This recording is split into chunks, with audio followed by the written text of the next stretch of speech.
ఒకప్పుడు కొండల మధ్య ఉన్న ఒక విచిత్రమైన గ్రామంలో రాజు మరియు రాణి అనే ఇద్దరు ప్రాణ స్నేహితులు ఉండేవారు. వారి స్నేహం విడదీయరానిది. ఏచై నవ్వు నుండి కలల వరకు ప్రతిదీ పంచుకున్నారు. ఒక రోజు రాణి సముద్రపు ఒడ్డున విహరిస్తుండగా ఒక అందమైన సముద్రపు షెల్ కనుగొంది. రాజు సముద్రపు గవ్వలు సేకరించడాన్ని ఇష్టపడతాడని ఆమెకు తెలుసు. కాబట్టి ఆమె దానిని అతనికి బహుమతిగా ఇవ్వాలని నిర్ణయించుకుంది. ఆమె రాజుకు షెల్ను అందించినప్పుడు అతని కళ్ళు ఆనందంతో మెరిశాయి. ఆ క్షణం నుండి వారి స్నేహం మరింత గాఢమైంది. సంవత్సరాలు గడిచే కొద్దీ వారు కలిసి చాలా సవాళ్లను ఎదుర్కొన్నారు.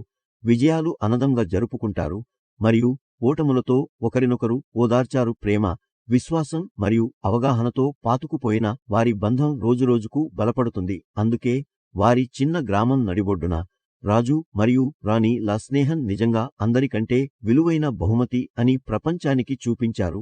నా కథలు నచ్చాయి ప్లీజ్ సబ్స్క్రైబ్ చేసుకోండి.